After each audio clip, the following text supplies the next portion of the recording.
Здравейте, аз съм Димитър Петров и съм създател на проекта Златната ябълка. Преди няколко дена ви попитахме на нашата Facebook страница какво ви интересува относно проекта и какво искате да ни попитате. И сега ще отговоря на вашите въпроси. Предварително се извинявам, защото никога преди не съм правил Vlog и не съм правил нещо такова. Мисля, мен работата ми е да си рисувам разни неща и после да ги показвам на хората. Съответно, това ми е първи опит. Ще има ли още такива проекти? Сбъдвате ми детската мечта с това детско и ние си сбъдваме детската мечта с реализацията на този проект. Да, ще има още такива проекти. Имаме идея, освен за двата сезона на Златната ябълка, имаме идеи за пълнометражен анимационен филм в същата вселена, поне един, както и за множество комикси и компютърна игра в същата вселена. Вторият ни въпрос: не мога да спра да асоциирам арта с този на Samurai Jack. В екипа да не би да имате някой, който е работил над въпросната анимация.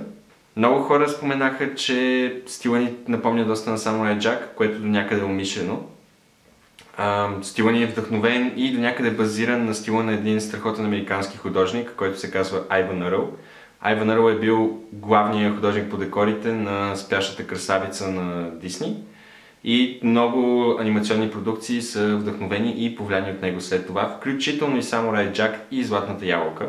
Затова стила на Златната ябълка доста напомня на Samurai Jack. За сметка на това, колкото по-навътре навлизаме в първия сезон на Златната ябълка, толкова повече стила ще е малко по-различен и ще включва много повече елементи, характерни за нашите балкански и български шевици, орнаменти и традиционни шарки, които ще бъдат включени в декорите и различните елементи.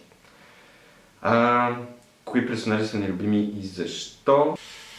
Всички персонажи са ми любими, защото над 2 години ги работя над тях и ги измислям и живея с тях и повечето като че ги познавам лично и главните герои като че ли са ми много любими малко повече от другите. Вихра, братите Кукер и Влад и Бран, както и самодилата Тина Пакостина, за която има малко информация на уебсайта все още. Всъщност, може би Тина Пакостина, не знам, всички са ми много любими. Кои бяха най-трудни за реализация? Освен, че всички са ми много любими, всички бяха много трудни за реализация, защото тези 2 години, реално погледнато, са главно проучвани относно визуалния стил и сюжетите, които разказваме в Златната ябълка, както и фолклора ни и характерни визуални елементи, върху които да базираме персонажите, което се оказа доста трудно. Като че и братята Кукери бяха по-трудни за дизайн от Вихра и останалите ни персонажи, но тепърва ще видим, когато започнем да работим по самите епизоди. На какъв език ще бъде сериалът или ще има 2 версии? Още от самото си създаване и от първите бележки по Златната ябълка, това е проект, който се прави за износ и се прави и за чуждестранна аудитория, не само за България. Паралелно разработваме Златната ябълка и на английски, и на български, като английската версия е първата, която пишем по принцип, защото голяма част от екипа ни са чужденци. По този начин те могат веднага да започнат работа.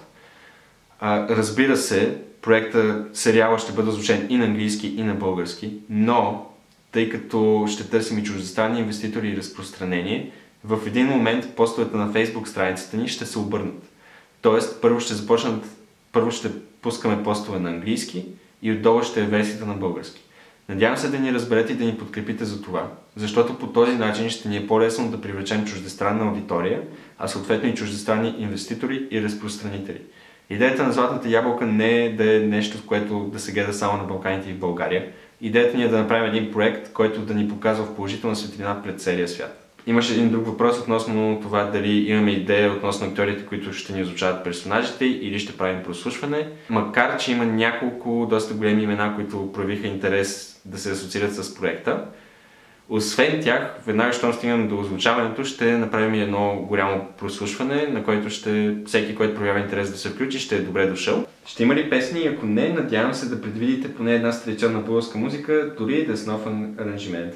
Ще има много песни, много музика, както оригинална музика писана за сериала, така и адаптирана.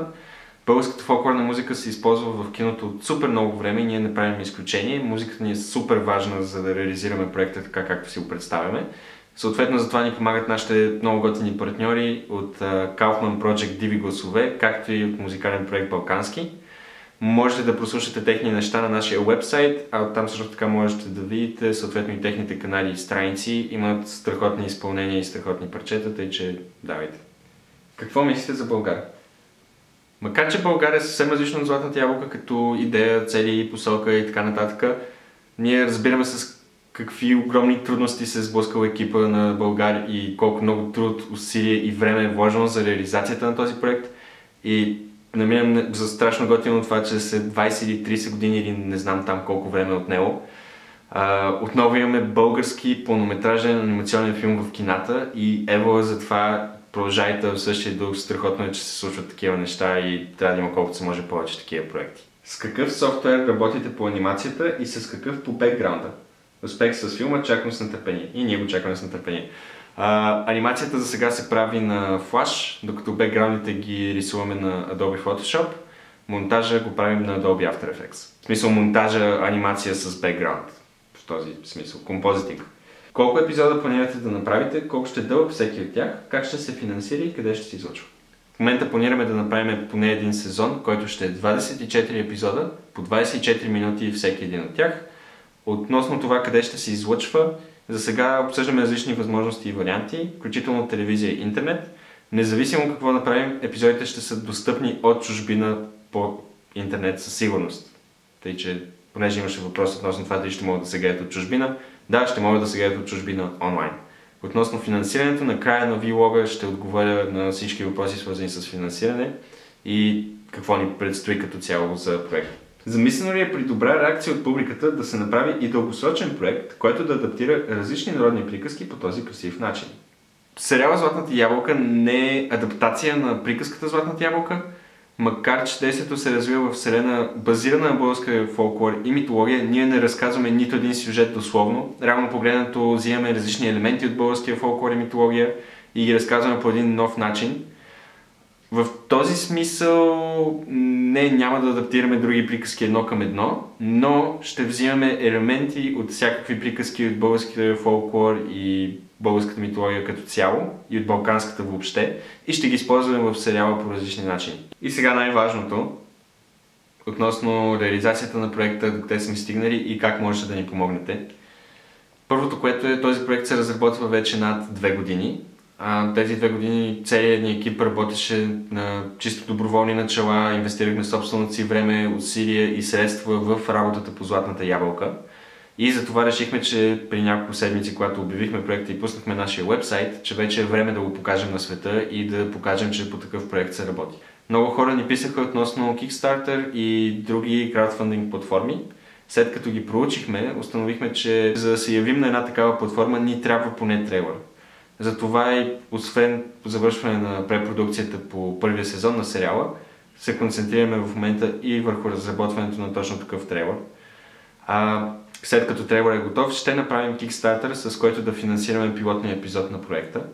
Освен това, този трейлър ще ни позволи да се явим и на различни медийни форуми и форуми за анимационно кино в Европа и по света, където да представим Златната ябълка. По този начин ще можем да заинтригуваме чуждестранни инвеститори, разпространители и студия, които съответно да ни помогнат да реализираме Златната ябълка така както ние си го представяме и да го разпространим и изнесем в чужбина. На този етап вие можете да ни помогнете по 2 начина. Първият от тях е чрез Donate бутона на нашия вебсайт. Колкото по-бързо ни помогнете по този начин, толкова по-бързо ще успеем да реализираме сериала. Вторият начин, по който можете да ни помогнете, е като разпространите нашата Facebook страница и това съответно ще ни помогне да намерим инвеститори в България. Шервайте, коментирайте, разказвайте на всички за Златната ябълка, защото по този начин ще ни помогнете да съберем това финансиране, което ни е необходимо, за да реализираме проекта. За няколкото седмици, от които пуснахме вебсайта и си направихме Facebook страница, имаме над 2000 лайка, в момента са 2007. Целият екип страшно много ви благодари за това, това страшно много ни помага, но за да успеем да реализираме проекта, трябва да продължавате да шервате, да разказвате на ваши приятели. Съответно, това ще ни помогне да покажем на потенциални инвеститори тук, че има зрителски интерес и че хората се интересуват и искат да гледат такъв сериал. Искате ли да ми подарите DVD, за да си го гледам постоянно? С удоволствие ще ти подарим DVD, даже ще ти подарим 2 DVD-та, когато го докараме до DVD. Ами това беше всичко. Аз и целият екип на Златната ябълка много ви благодарим за всички лайкове, шерове, коментари и за невероятно положителната реакция, която имате към Златната ябълка и към това, което правим. Продължавайте в същия дух, това страшно много ни мотивира и ни кара да работим все по-здраво и усърдно, за да реализираме проекта и да го направим колкото се може по-добър. Ако това видео ви е харесало, коментирайте в комент секцията отдолу. Съответно ще направим още такива видеа, в които ще можете да се запознаете и с други членове на нашия екип, а не само аз да съм този, който стои и говори пред камера. И да, отново благодаря ви и до скоро!